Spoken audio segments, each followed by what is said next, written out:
Bonsoir, ça marche. Bonsoir à tous, je suis Marion Falaise et je suis très heureuse d'être ici ce soir. Je vous remercie déjà d'avance d'être dans la salle, d'avoir choisi d'assister à cette communication. Je remercie Mourad, je remercie la Fondation Renault, tous ceux qui ne sont pas là mais qui m'ont invité à être devant vous ce soir. La communication que je vais vous proposer ce soir s'appuie largement sur des travaux que je mène dans le cadre d'une thèse en histoire de l'art sur les arts décoratifs à Lyon, fin 19e, début 20e.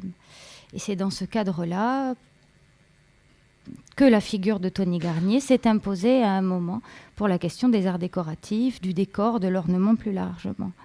La communication de ce soir s'intitule dans le programme Tony Garnier décorateur, point. Et on pourrait peut-être le faire avec une autre intonation, si je suis en forme, Tony Garnier, décorateur, et continuer à se poser cette question qui, dans la recherche, s'est heurtée à de grands silences et des remises en question de cette figure-là d'un architecte et décorateur. Mais c'est précisément ça qu'on va discuter aujourd'hui, les écarts et cette pensée de l'ornement entre la fin du 19e siècle et le début du 20e siècle. Parce qu'il repense complètement l'art de vivre, parce qu'il repense l'espace, celui de la cité-jardin, celui de la villa, Tony Garnier s'impose dans le débat des arts décoratifs au tournant du siècle, particulièrement prenant, avec un rythme très fort des expositions, de l'ouverture des musées et des salons à ces arts auparavant relégués au rang d'art mineur.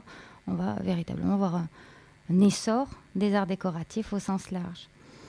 Néanmoins, sa figure est rarement associée à celle d'un promoteur d'un art total, comme certains de ses contemporains, certainement parce que les sources disponibles résistent encore à nous renseigner sur cet aspect de son travail, d'une part, et d'autre part, peut-être parce que sa position est, d'une certaine façon, moins affirmée, plus distante que certains de ses contemporains, pour ce qui est de la question du décor. Vous allez voir, je vais y venir. Vous le savez, je pense maintenant sûrement, l'architecte a laissé beaucoup d'images, mais peu d'écrits. Néanmoins, 2 déclarations de Tony Garnier vont nous permettre aujourd'hui de préciser sa position pour les arts décoratifs. Je vais faire quelque chose si ça ne vous fait rien.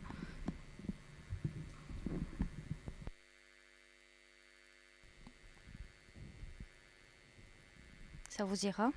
Ça marche? 1, 2, 1, 2.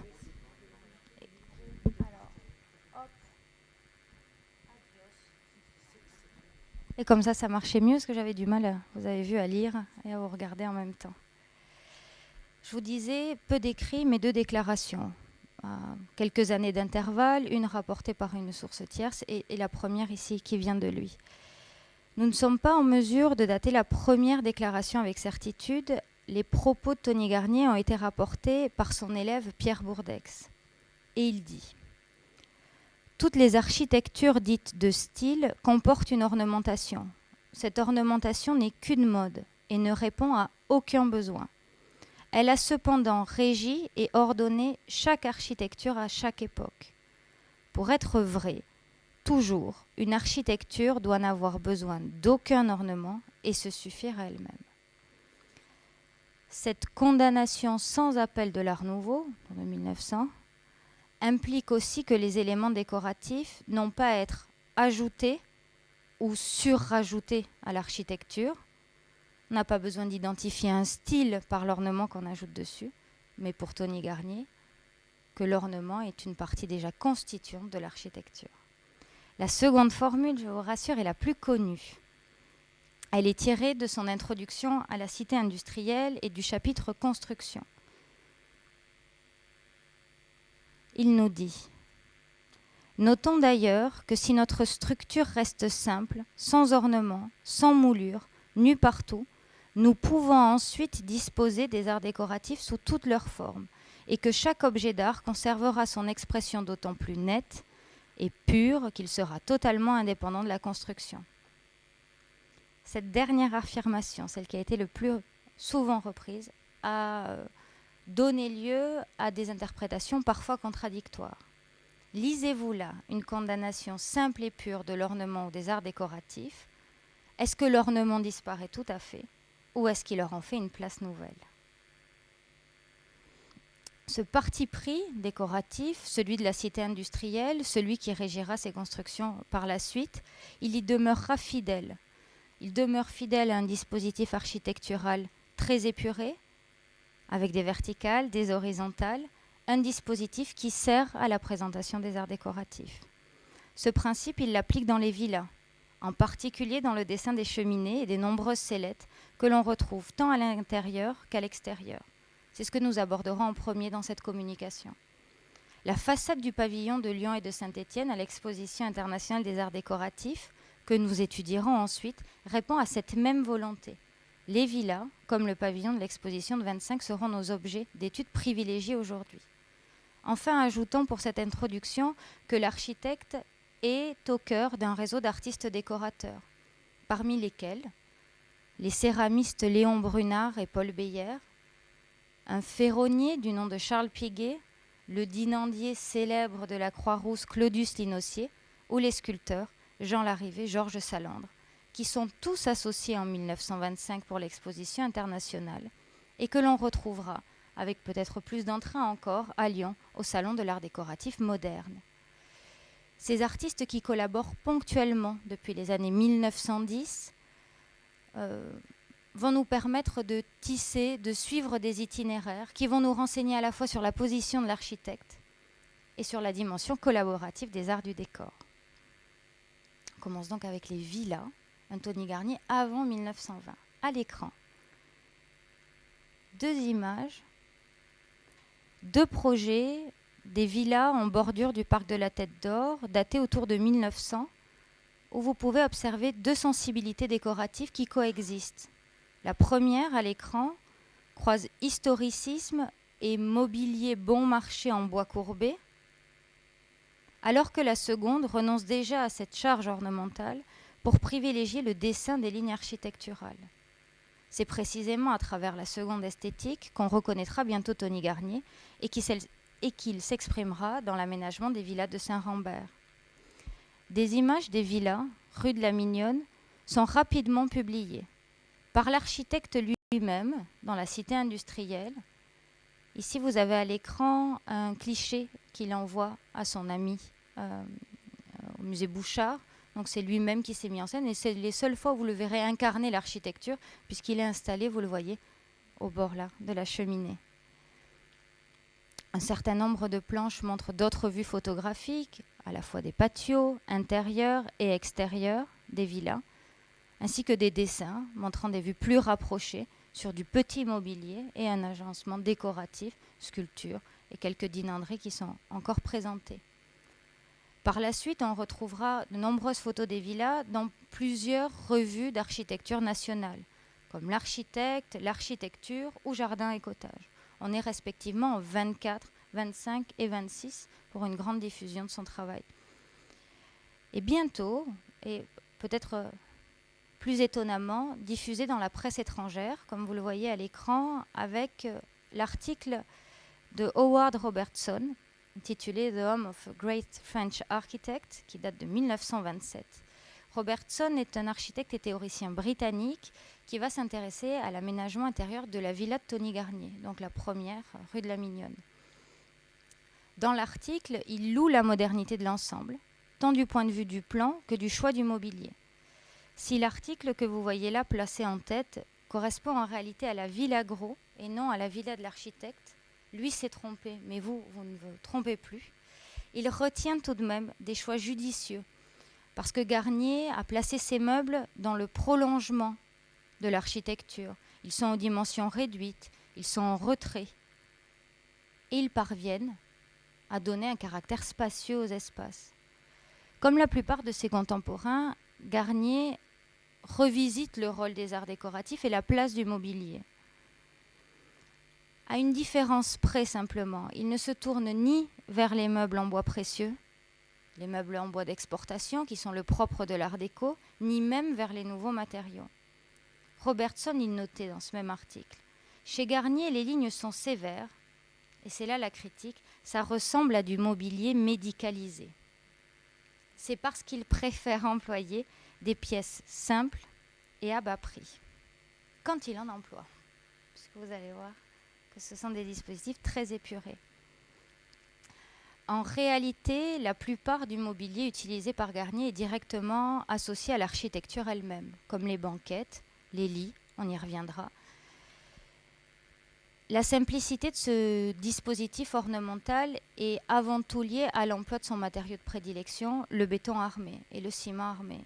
Et cette volonté d'une architecture sans style, parfois un peu monolithe, peut entrer en correspondance avec les idées qui sont défendues par les membres de la sécession viennoise. Et vous avez une diapositive en ce sens à l'écran. L'architecte lyonnais, alors en formation à l'école des Beaux-Arts à Paris, a pu se familiariser avec leurs idées lors de l'exposition universelle de 1900. On imagine aussi qu'il a pu rencontrer des architectes viennois à la Villa Médicis, ou qu'il a pu les lire ou les rencontrer par l'image simplement à travers les revues spécialisées. Pour illustrer cette familiarité stylistique, on peut rapprocher le mobilier de jardin de la villa de Tony Garnier des productions d'un Koloman Moser ou des lignes plus simples, plus rigoureuses de Joseph Hoffmann. Vous voyez à l'écran des productions des années 1902-1904 où, pour les deux décorateurs, les recherches formelles vont dans la plus grande épuration. Cet argument de la parenté, de la familiarité stylistique et de l'influence de la sécession viennoise, on n'a aucun témoignage, aucune lettre, ce ne sont que des suppositions, a été avancé à Lyon il y a une dizaine d'années à l'occasion de l'exposition Tony Garnier en contexte, Nouveau Regard. Il y avait une exposition au musée urbain.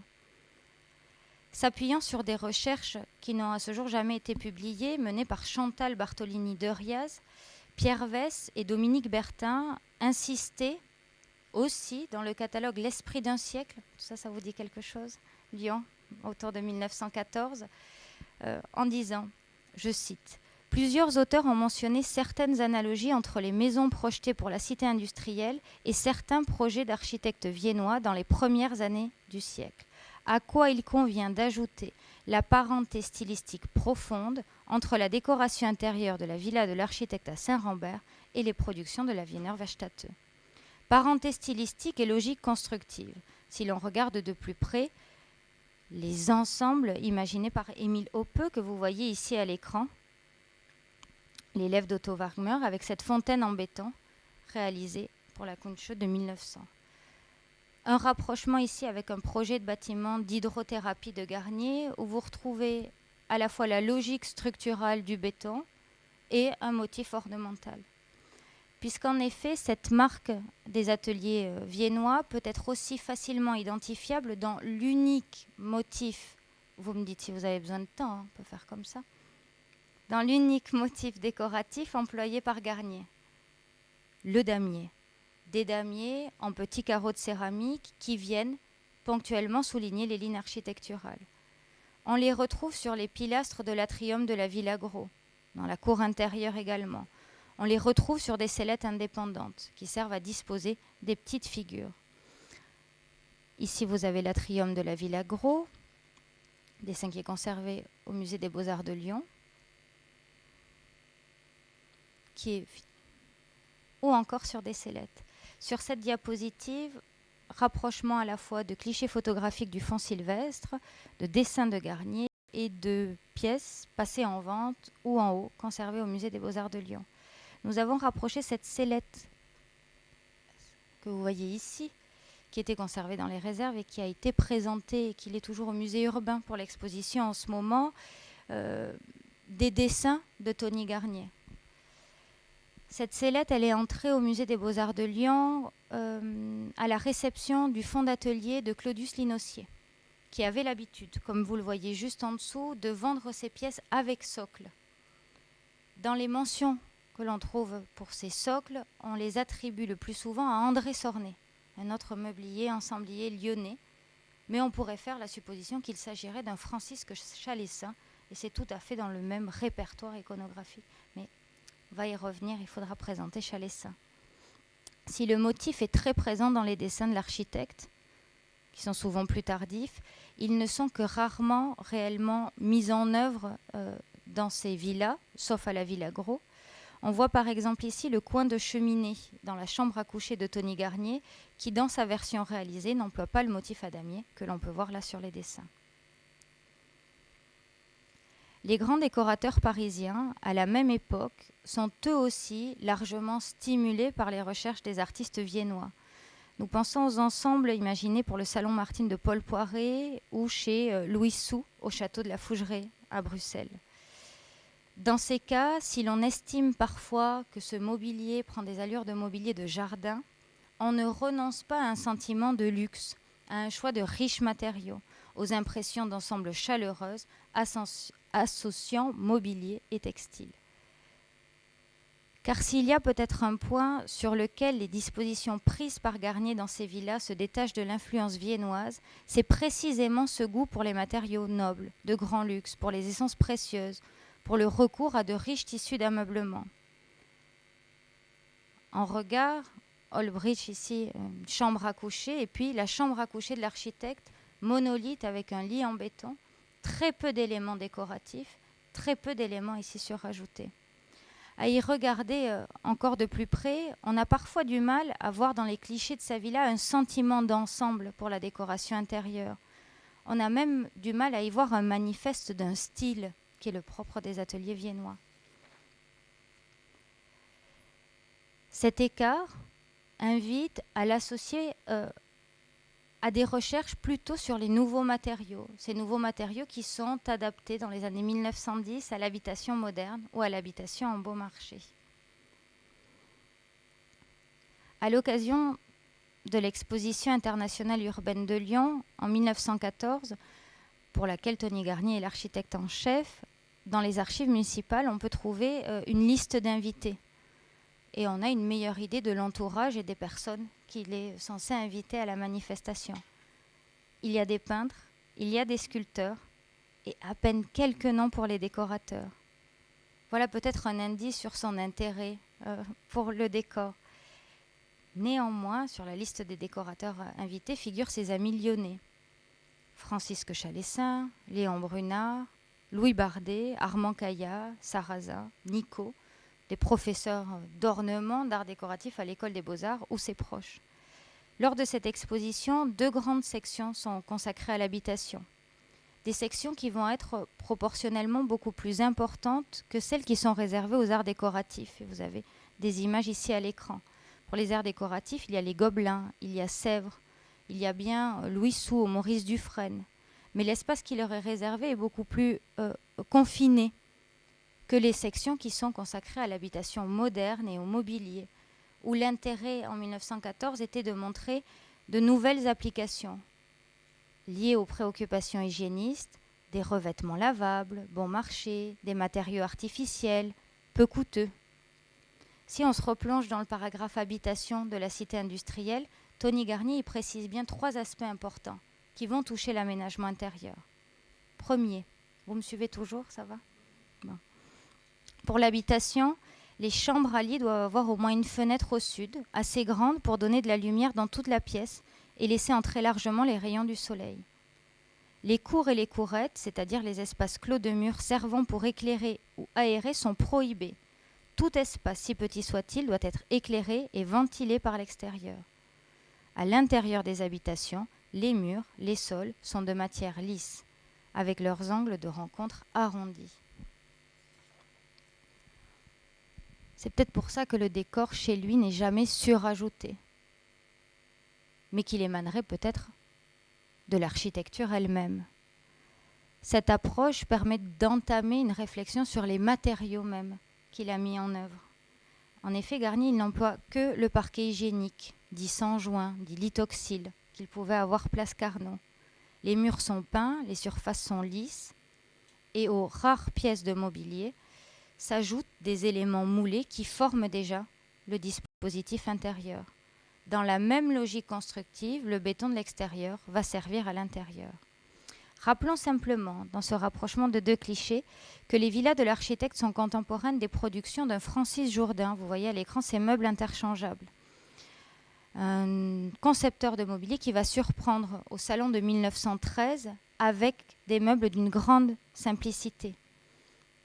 C'est un des premiers en France à s'occuper d'aménager des espaces de plus en plus restreints qui sont imposés par les nouvelles conditions de vie. Il va les aménager plutôt que les décorer. Il dit on peut aménager très luxueusement une pièce en la démeublant plutôt qu'en la meublant. Cette conception et son souci de produire des meubles à bon marché, destinés à une clientèle populaire, font de lui un précurseur des années 1913. Le buffet de la cuisine de Tony Garnier et le meuble interchangeable de Francis Jourdain. À partir de 1904, vraisemblablement, Tony Garnier demande des précisions sur la construction en béton. Il cherche alors à tirer parti des possibilités offertes par ce matériau, aussi bien à l'intérieur qu'à l'extérieur, pour la structure et pour l'aménagement des pièces à vivre.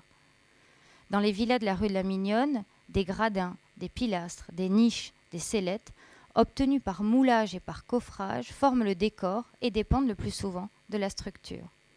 On voit apparaître chez lui une forme de décoration monolithe, réalisée dans les mêmes matériaux que la construction et dépendante d'elle-même. Ici, les banquettes, on est chez Catherine Garnier, deuxième villa de Saint-Rambert, où tout le salon est un décor directement en béton, à gradins, qui forme le mobilier ici directement au sol. Lors de la dernière exposition consacrée à Tony Garnier, maintenant tout est réparé, puisqu'il y en a une ici même, au Centre Pompidou, on soulignait que l'originalité de son architecture devait beaucoup à cette volonté de rendre l'ornement indépendant. On avait noté à cette époque qu'il travaille à décoller l'ornement de la paroi, un ornement indépendant de l'architecture bâtie, qui, elle, est ramenée à l'état brut de la construction en béton armé. L'ornement, c'est pour Garnier un milieu de vie, c'est ce qui l'entoure. Il a pris le rôle du mobilier, lequel s'est intégré à la construction. Séparé de la façade, l'ornement est devenu mobilier. Il n'y a donc pas d'opposition de conception entre le mobilier et l'architecture. La stèle est comme la maquette pilier. Entre les deux, la cheminée qui se sépare du mur devient socle et devient chaise. Les pilastres, les sellettes, s'ils servent cet argument constructif, doivent peut-être aussi être lus dans le même temps comme un héritage de l'architecture viennoise, puisqu'on les retrouve dans les dessins d'Hoffmann, soulignés, voyez, par Chantal Bartolini d'Euriaz. L'association ici, l'érection des monuments 1912, avec certains projets qui rappellent certains dessins de Tony Garnier. Mais ils sont aussi présents chez Charles-René Mackintosh. La question qui se pose, à laquelle on n'a toujours pas de réponse, est-ce que Tony Garnier il entre en contact avec l'architecte de l'école de Glasgow au moment où il refuse le poste de professeur d'architecture en Écosse?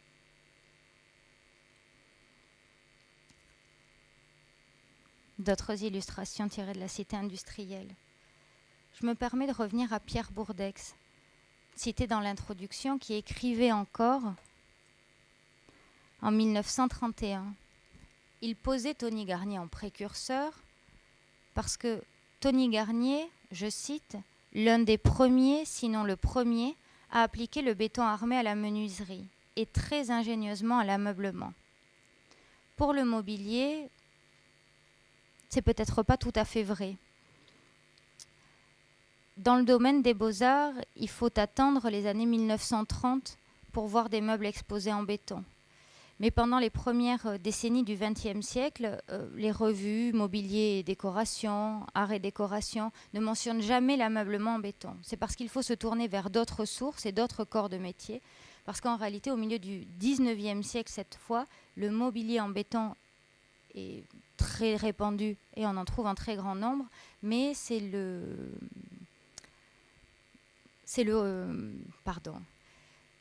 pas le rôle du décorateur, mais celui du cimentier et des préfabricants, comme Coignet par exemple. Quand on vend le matériau, on pouvait avoir tout un catalogue d'objets pour l'ornement et d'éléments de mobilier qui étaient réalisés tout à fait en béton. Au moment au XIXe siècle où on constitue tout un imaginaire sur ce matériau nouveau, les plages d'essai du béton passent aussi par la création de petites architectures, et par petites architectures donc du mobilier. Pas de grande nouveauté à utiliser le béton, puisque ce procédé existe depuis très longtemps dans les mondes méditerranéens et orientaux.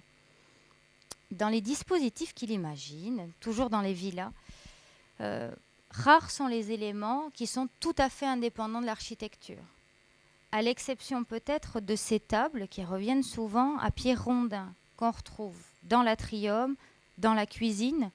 Une est en marbre, l'autre serait en béton. Toujours d'une extrême simplicité. Un plateau supporté par des pieds.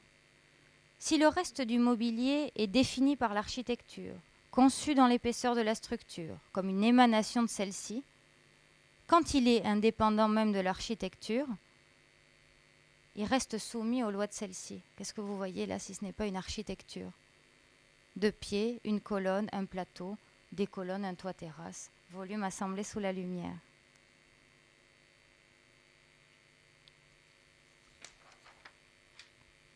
Dans ces dessins et dans les vues qui sont reproduites, on peut observer qu'il conçoit des points de vue sur son architecture et sur son mobilier. Et dans ces dessins, alors ici je vous remontre, toutes mes excuses, le mobilier en béton que l'on retrouve dans les années 30, qui est le premier béton à faire ses lettres d'honneur, on va avoir un assez grand engouement pour le monde des arts décoratifs. D'autres exemples, toujours pardon. À la Villa Cassis, où on retrouve des tables en béton ressemblant étrangement à celles qui sont déjà dessinées dans la cité industrielle, recouvertes du motif à damier. Puis j'en arrivais ici lorsqu'il conçoit, pardonnez-moi, on y revient, des vues sur son architecture, le mobilier, aussi simple soit-il, répond aux formes, répond à une forme de large. Il n'y a qu'un seul élément qui va s'opposer au plan lisse, qui va offrir une dynamique, une rupture, comme pourrait faire une frise de méandre par exemple, c'est le végétal. C'est ça qui fourmille, c'est ça qui amène. Lorsque l'on questionne, vous voyez, j'espère que je ne me suis pas trop embrouillée, ces frontières entre l'œuvre architecturale, le mobilier, l'art décoratif, on peut à la fois le rapprocher de ses contemporains. Il y a des Franz Jourdain, Henri Sauvage, les frères Perret, quand il s'agit de données purement architecturales. On peut imaginer qu'il a puisé dans la sécession viennoise un idéal stylistique, mais sans prétention d'ensemble, que lui se définirait peut-être davantage dans une approche hygiéniste. Cette logique de la construction, de l'extérieur à l'intérieur, ce refus du luxe, du style, le distingue tout de même de ses contemporains. Et cette lecture ou cette reprise des sources d'un décor structure ouvre vraiment la voie à une dissertation sur l'approche matérielle dans la décoration elle-même. Le décor se trouve chez lui diffracté, rabaissé. Jamais dans les villas il ne prend le pas sur l'architecture. Il renvoie aussi à l'atelier d'artiste, toutes ces sellettes. Mais oui, il y a autant de selles, c'est pour que l'accrochage tourne, pour qu'on puisse montrer petites sculptures, les petits plâtres.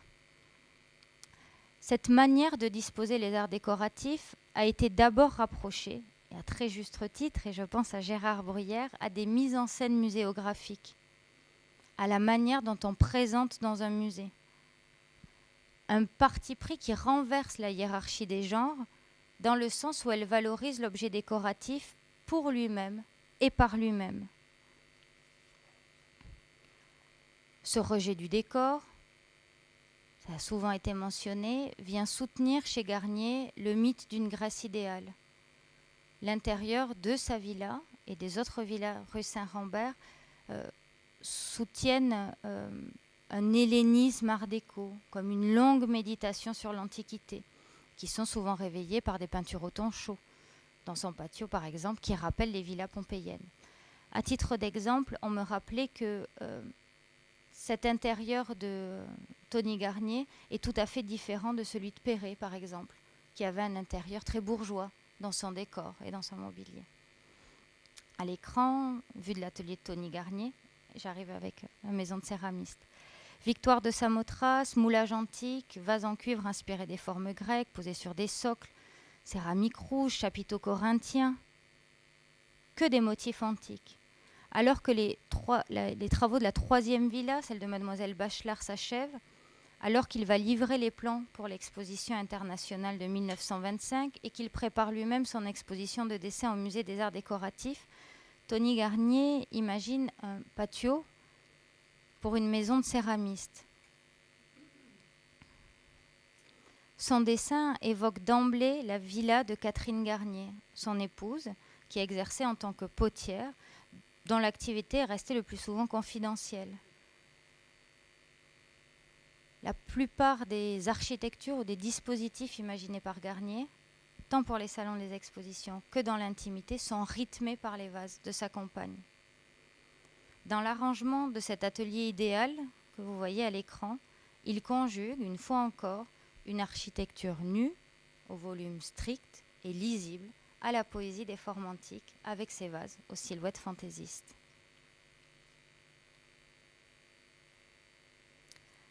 Lorsque l'on s'intéresse à la question du décor chez Tony Garnier, on rencontre rapidement le nom de Chalessin. Tony Garnier, Francisque Chalessin, une longue amitié depuis l'École des Beaux-Arts de Lyon, initiée à la fin des années 1880. Chalessin se forme à la sculpture au départ, il regagne la capitale dans les années 1890 et il va poursuivre, lui aussi là-bas à Paris, ses études pendant 3 années. Rapidement, il va reprendre l'entreprise familiale, une entreprise fondée dans les années 1860 par le père Jean-François Chalessin, d'abord tapissier, et une maison lyonnaise qui restera en activité jusqu'aux années 1970. Une maison qui est surtout connue pour ses meubles de style. Un catalogue qui sera rapidement doublé par un mobilier aux lignes modernes, double production. En 1912, alors que Francisque a déjà repris les rênes de l'entreprise familiale, les Chalessins vont s'associer à une entreprise parisienne, à une maison très prospère du faubourg Saint-Antoine qui s'appelle la maison Mercier. Avec ce partenariat, ils vont s'assurer une plus large clientèle et une diffusion à la fois à Lyon et à Paris. Et c'est grâce au contrat signé entre les deux maisons qu'il va commander à Tony Garnier sa propre usine, l'usine Mercier et Chalessin, que vous voyez reproduite ici à l'écran. Collaboration qui est maintenue jusqu'aux années 30, à une époque où la maison Chalessin, par exemple, participe au décor des paquebots, El Goéla, l'Île-de-France, l'Atlantique, un marché en plein essor comme celui du tourisme de montagne et des stations de ski, qui permet à cette maison, qui a déjà une belle clientèle lyonnaise, d'embaucher plus de 200 artisans spécialisés.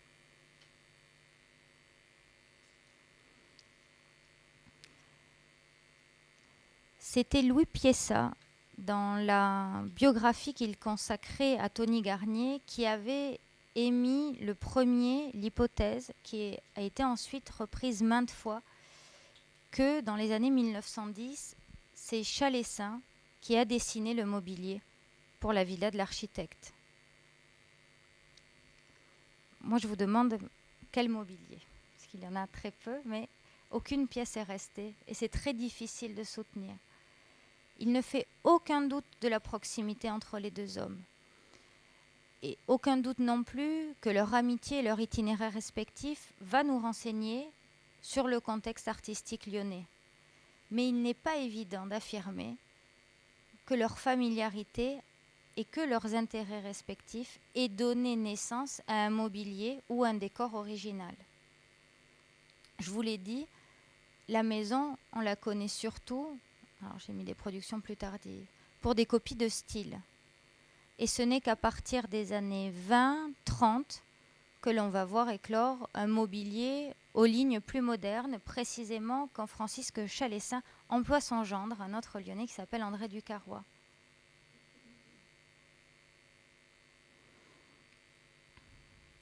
J'y reviens.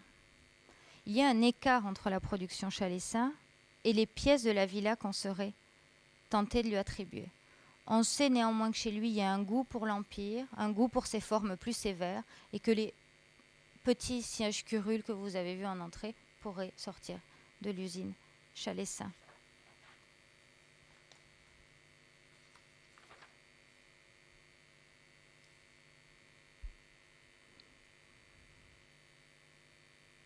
Les sources sont beaucoup plus nombreuses autour de 1925. On sait que l'architecte reste très ami avec le meublier et qu'ils se soutiendront dans l'entreprise parisienne de l'exposition internationale, mais aussi au Salon de l'art décoratif moderne à Lyon. Ces dessins et ces calques que je vous montre rapidement sont aussi conservés aux archives municipales, qui a reçu le fonds Chalessin du Carrois, où on voit que dans les années 20, puis dans les années 30, puis 40, l'entreprise prend vraiment son essor et fait œuvre d'ensemblier. Pas seulement un catalogue de mobilier, mais l'aménagement intérieur de plusieurs villas. Ni daté, ni de mention, mais on peut retrouver, vous voyez par exemple ici en maison de vente, ces tables à 4 tabourets rentrants, ce motif comme ça, quart de cercle qui revient de nombreuses fois. Des paires de fauteuils plus tardifs qui reprennent tout à fait les formes que l'on voit encore sur les dessins.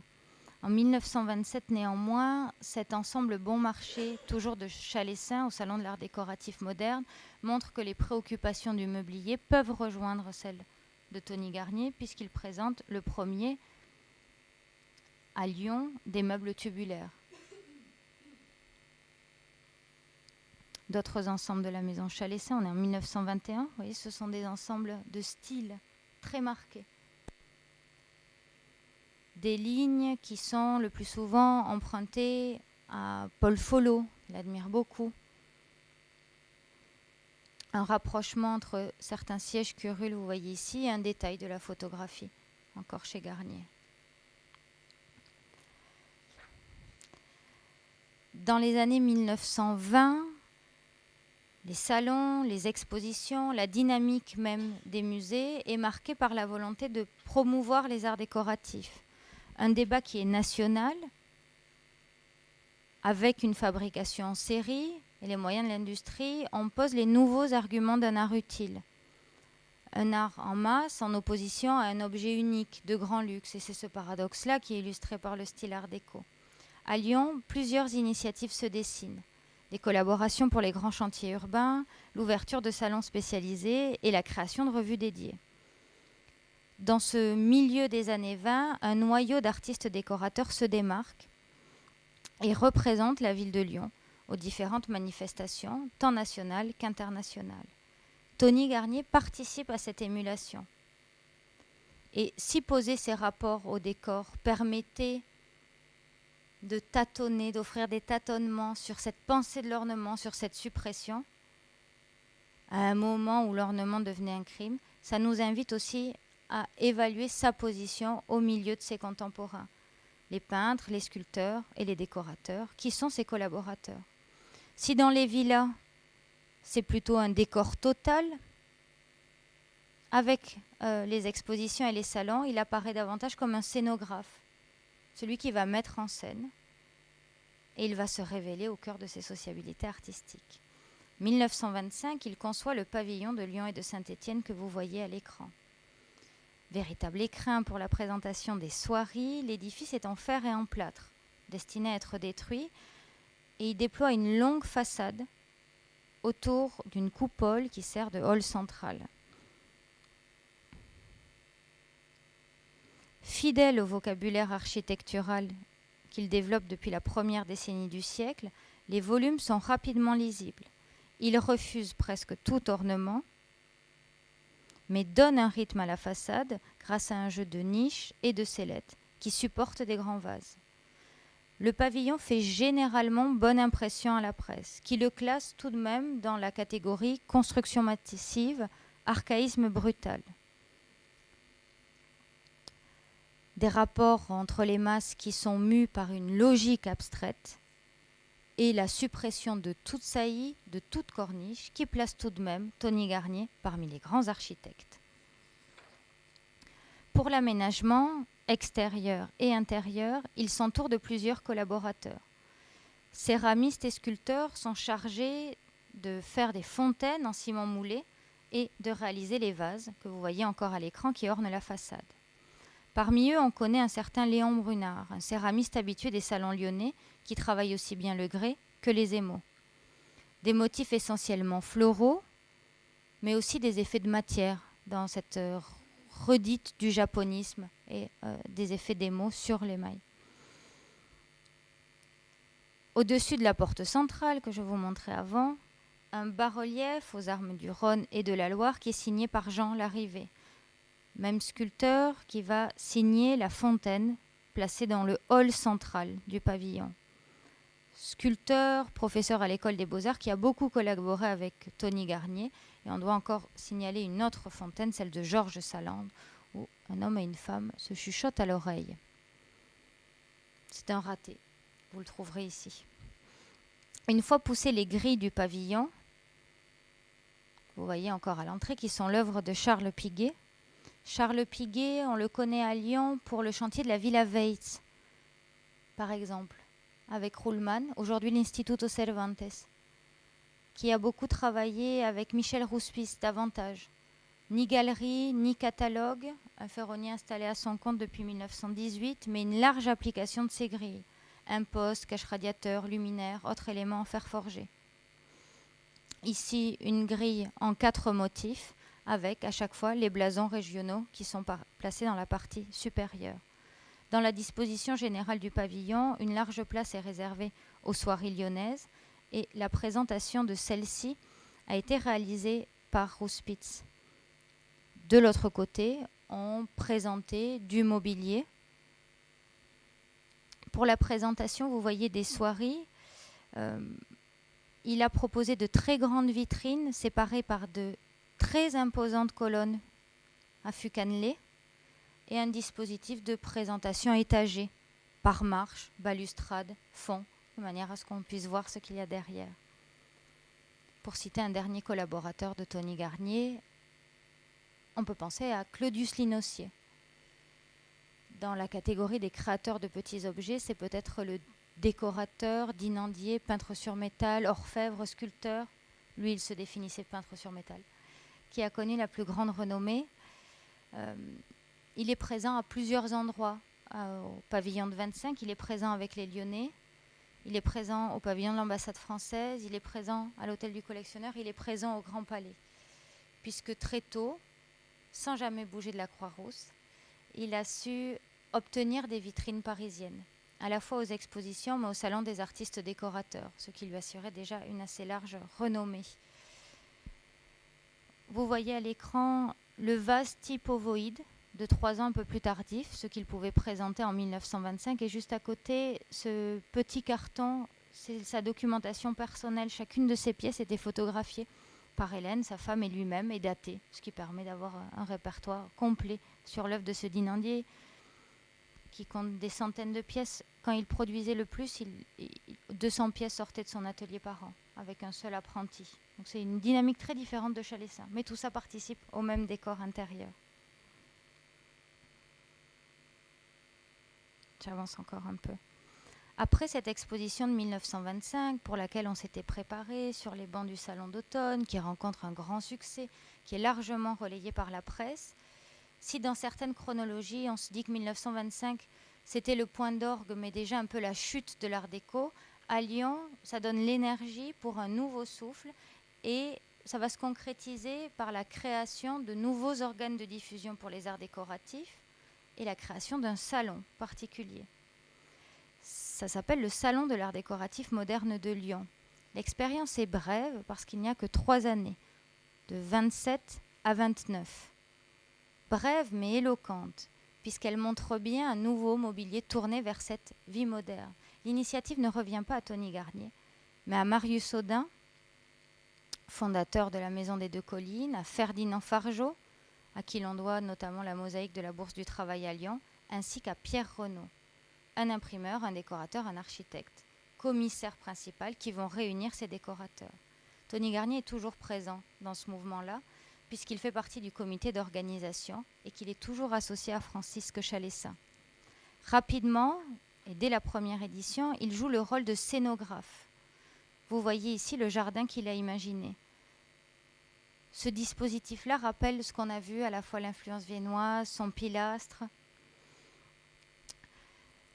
Pour le patio, au fond, il y a une porte de Pierre Renaud, dessinée par Pierre Renaud, au milieu une sculpture de Salandre, et puis ces grandes colonnes qui sont surmontées par les vases de Catherine Garnier. Toute cette émulation du Salon de l'art décoratif moderne va être relayée dans une revue, nouvelle aussi à Lyon, consacré aux arts décoratifs, c'est notre carnet. C'est l'écrivain lyonnais Vincent Bétrix qui l'anime sous le pseudonyme Tancrède de Visan et qui va avoir l'ambition de relayer tous ces événements mondains. La plupart des collaborateurs sont restés anonymes, mais on reconnaît derrière leur pseudonyme un certain Pierre Combé-Descombes ou un Marius Mermillon.